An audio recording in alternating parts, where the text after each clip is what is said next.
말씀 제목은 그 길은 순종의 길입니다 라는 제목을 가지고 말씀을 나누도록 하겠습니다. 밤은 여러분들에게 어떤 그런 시간입니까?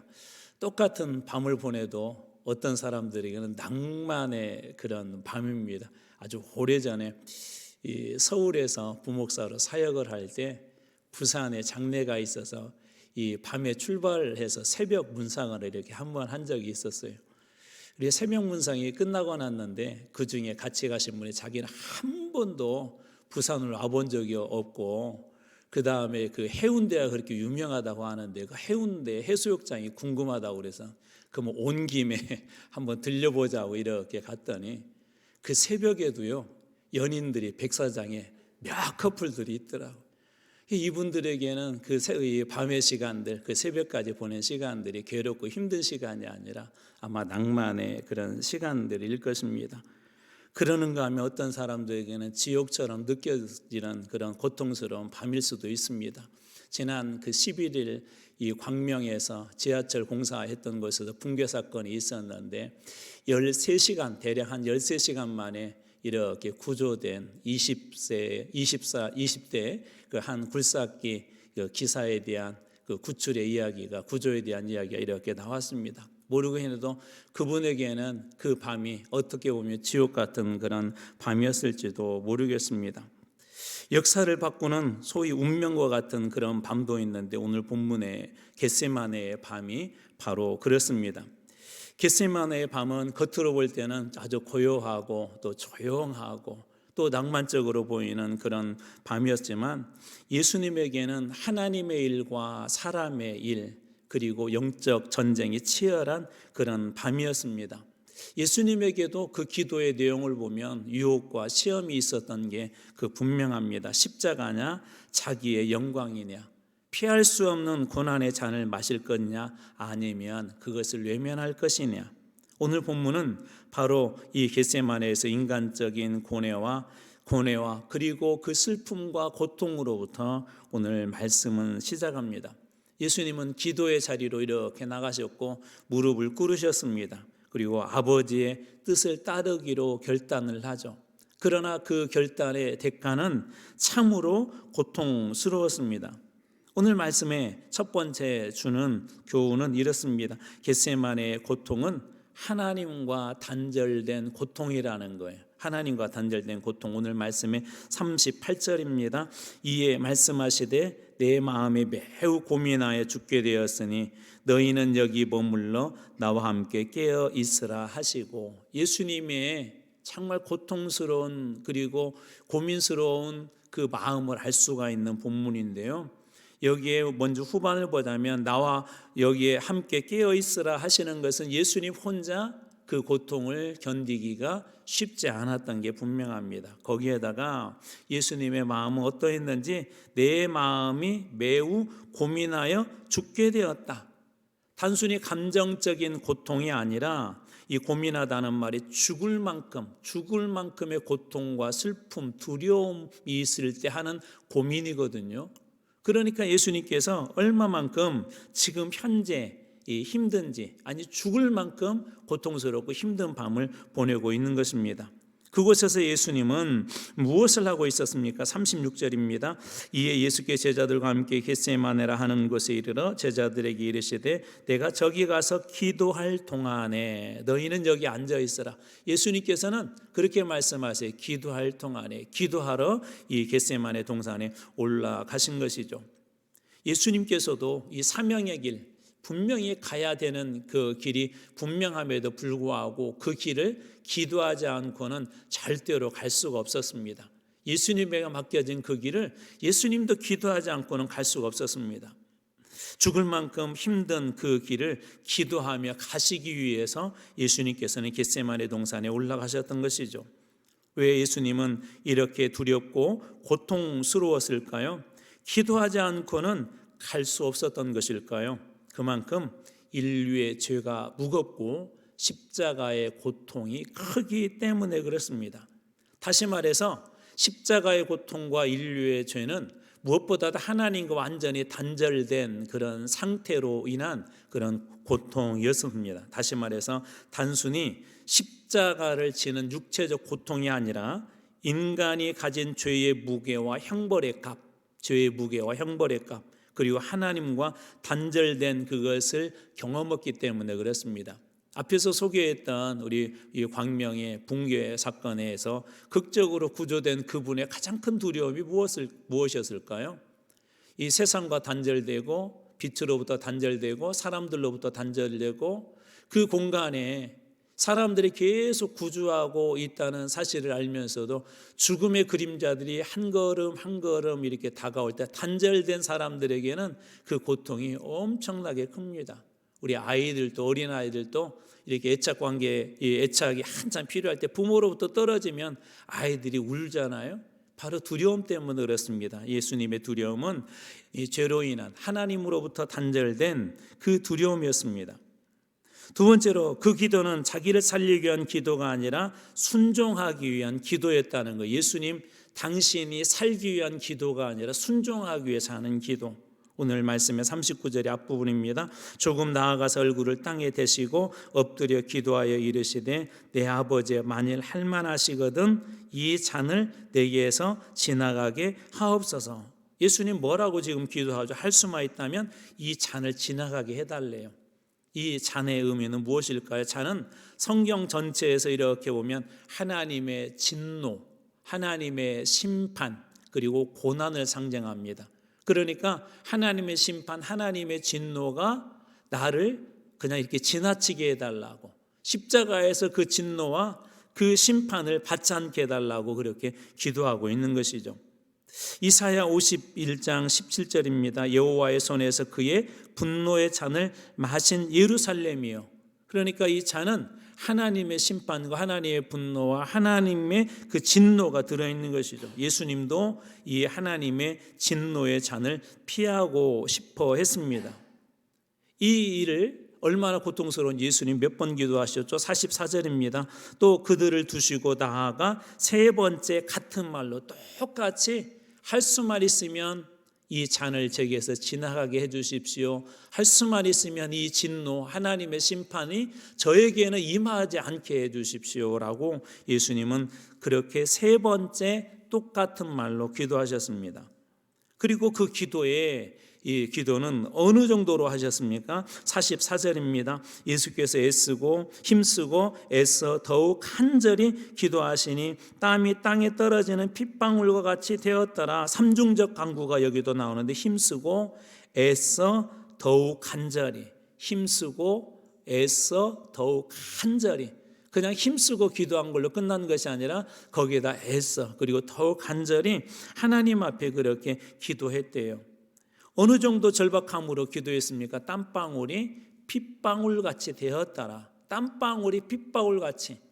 여기에는 하나님의 진노의 잔에 대한 두려움이 있었고, 그리고 그 사명을 감당하기 위해서 예수님께서는 더 힘쓰고 애써 더욱 간절히 하나님 앞에 그렇게 기도했던 것이죠. 온 몸을 짠 거예요.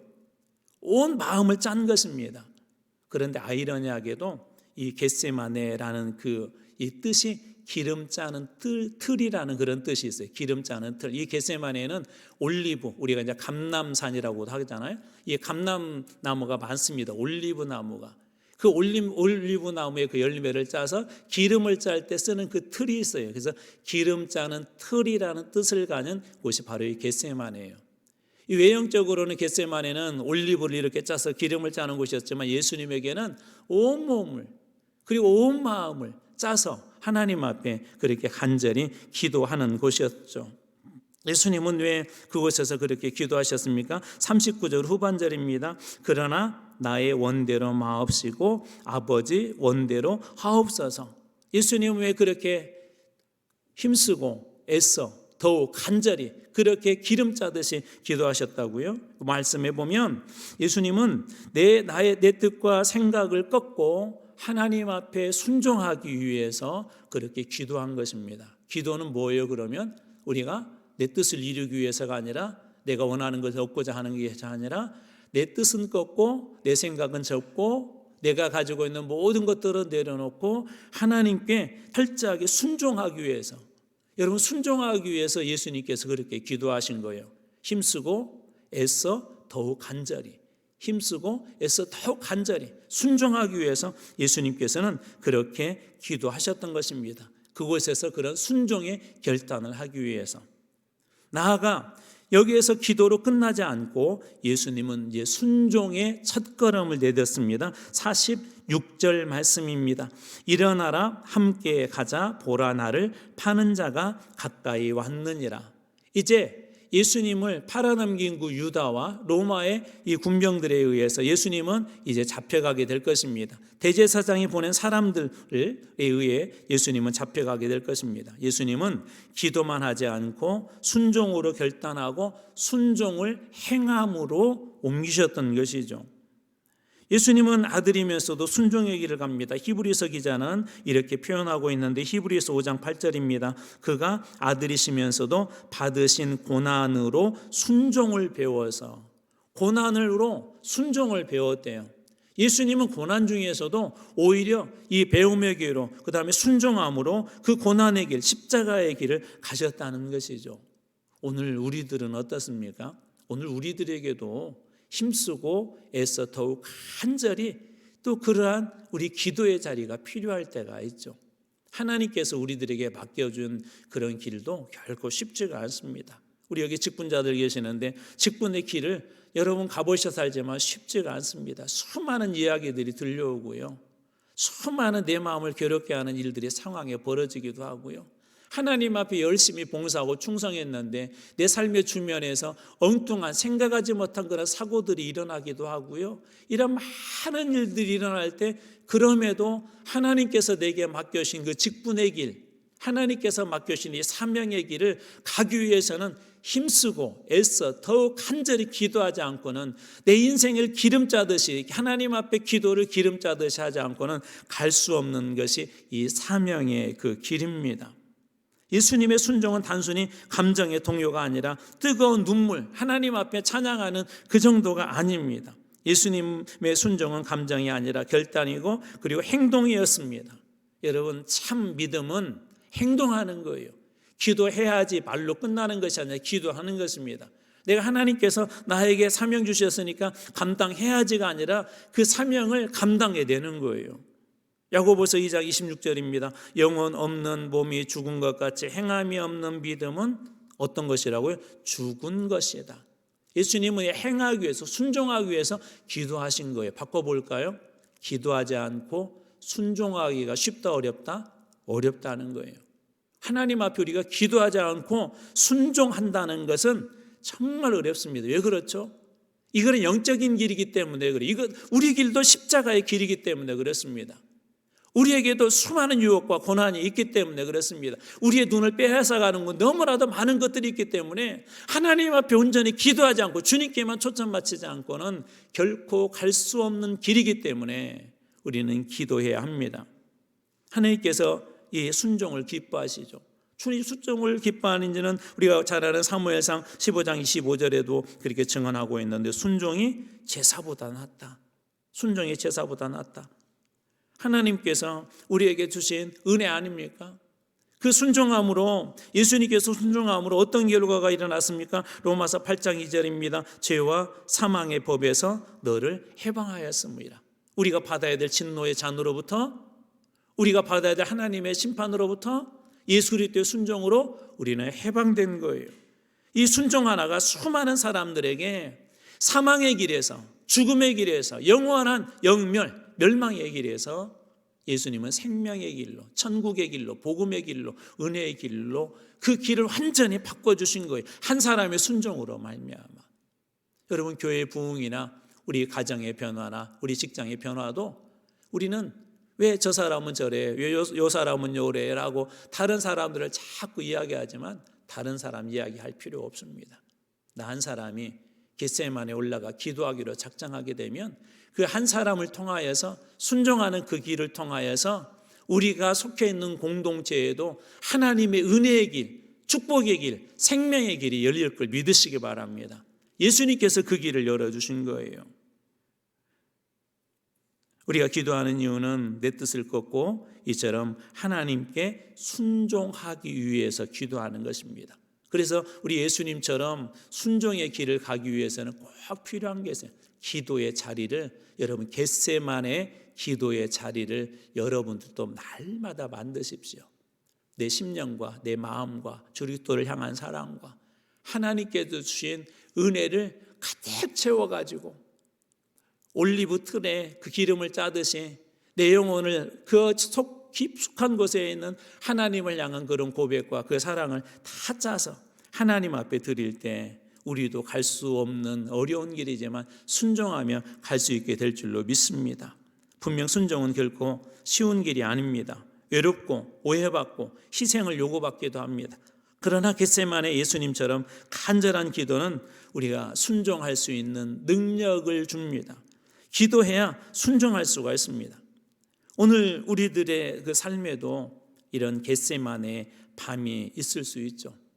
어떤 분에게는 병상에서 울부짖는 밤이고, 어떤 분에게는 포기하고 싶은 그런 자리에서 간절함을 표출하는 밤이고, 어떤 사람에게는 어느 누구에게도 말할 수 없는 가슴속 깊숙한 곳에 수많은 눈물이 흘리는 그런 밤이고, 어떤 사람에게는 예수님처럼 십자가에 못 박힌 가슴에 대못을 박혀서 힘들고 고통스러워하는 그런 밤일 수 있습니다.